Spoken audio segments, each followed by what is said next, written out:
So yes, the best thing you can do for your mental health is to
welcome back to my channel. My name is Paige and this is my YouTube channel where I get to share a slice of my life here on the interwebs. So if you're interested, please help out by liking this video and subscribing or commenting or sharing your love in some type of way, because I'd love to meet more people out there that think like me and actually like talking about the things that I like talking about. So let's get into the video. What I wanted to talk about is what I think is one of the best things you can do for your mental health. And although there are a lot of great things that you can add or detract from your life, everything is pretty much customizable, let's just call it. So because we're all different and we all experience the world differently, we just need to be more aware of the things that help or the things that harm our own mind and emotional health and everything that contributes to living a full and fulfilled and happy life. So with that being said, I noticed for myself that my mental health declines the longer I spend on social media and the more time I invest throughout my day with social media. So ever since maybe like even a couple years ago, I just started taking social media breaks or detoxes, if you will. Ahead, either here or here, I will link another video that talks about digital minimalism, which I really got into after reading Cal Newport's book. I believe it was called Digital Minimalism. And it was just like really was eye-opening to me, I think, reading that book in terms of how much time I was investing in this form of technology that wasn't always beneficial to me. And I'm not like one who's like completely anti-technology. Like, no, like I think there's benefits to it for sure. But I think that the advances that our society and culture has made in just the past, even like a couple decades with social media and that whole sphere online is really unprecedented in terms of its impact. So I'm leery to like use it, even though I know that there's benefits to using it. You know, it's like the intention behind what we do and how we use things.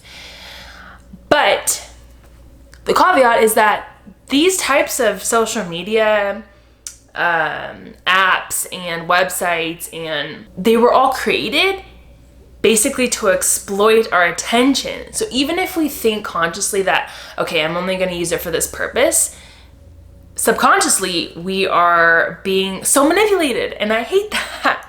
What I do, and sometimes I don't have like a rhyme or reason why I do it, I just like, it's like an intuitive thing. Like if I just feel like I need a break, I will take a break from social media. And when I talk about social media, obviously there's all different types of social media, but I mainly use Instagram, YouTube. That's it. I do not have a Snapchat. I do not have a Twitter. I do not have, oh my God, TikTok. I don't have any of those. And I'm okay with that. A lot of people told me that I should get TikTok because it will help grow my channel. But I'm like, why can't I just grow it organically and just focus my attention on YouTube itself and Instagram? Like, that's fine. I'm not looking to be a part of all the social media spheres. Like, that's just too much. I have other important things I want to do with my time than be a part of that. So for now, it's just YouTube and Instagram.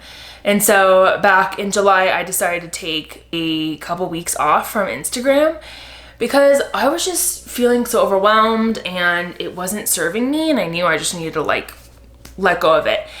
And every single time I've ever logged out of Instagram and didn't use it for a couple days, weeks, months, I dread going back on. So that should say something.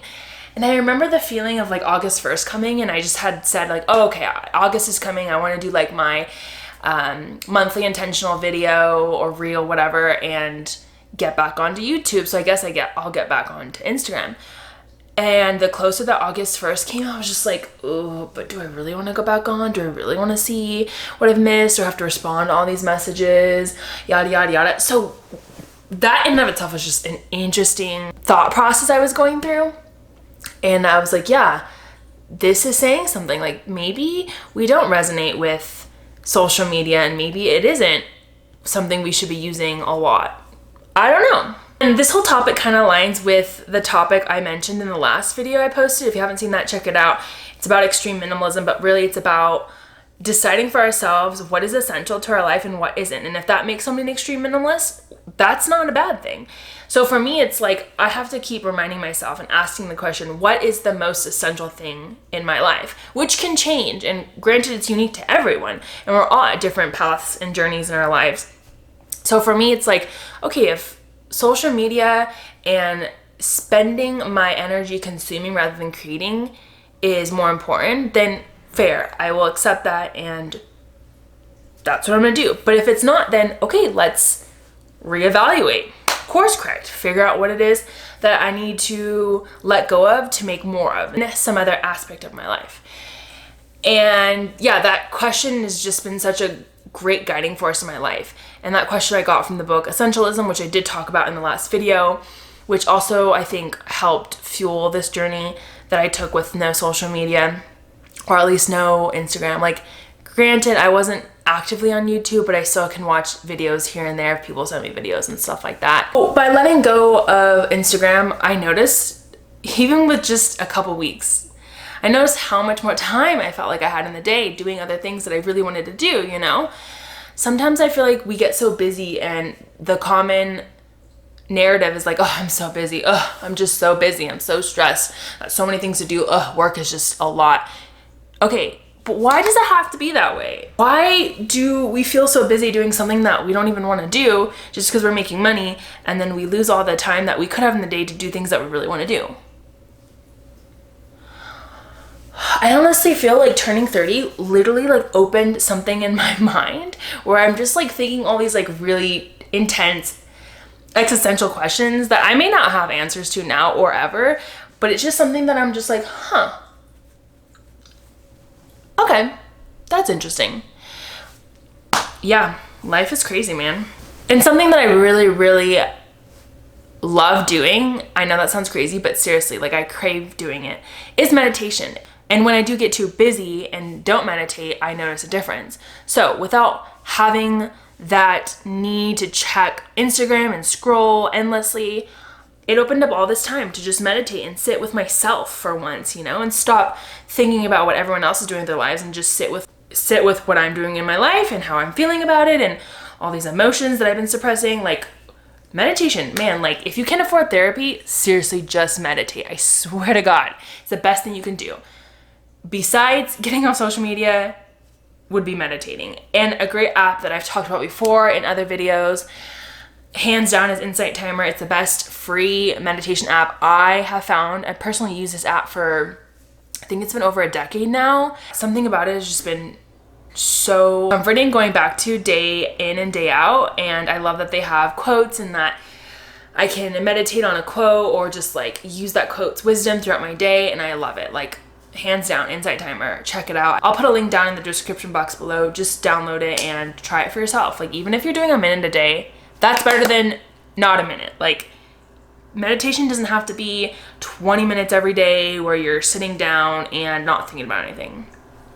No, do what works for you, honestly. So yes, the best thing you can do for your mental health is to get off social media. Even if it's just for a bit, just enjoy life without having that as an influence. And trust me, you'll thank me later, because sometimes we need that perspective, being away from things, to give us more appreciation for the things that we may or may not even miss. Thank you for watching my channel, and if you want me to talk about any other topics like this, just let me know down in the comment box below. I love sharing ideas about this, and I have so much more to say, but I'll end it here, and I hope you all have a beautiful rest of your day or night, and I'll see you in my next video. Bye.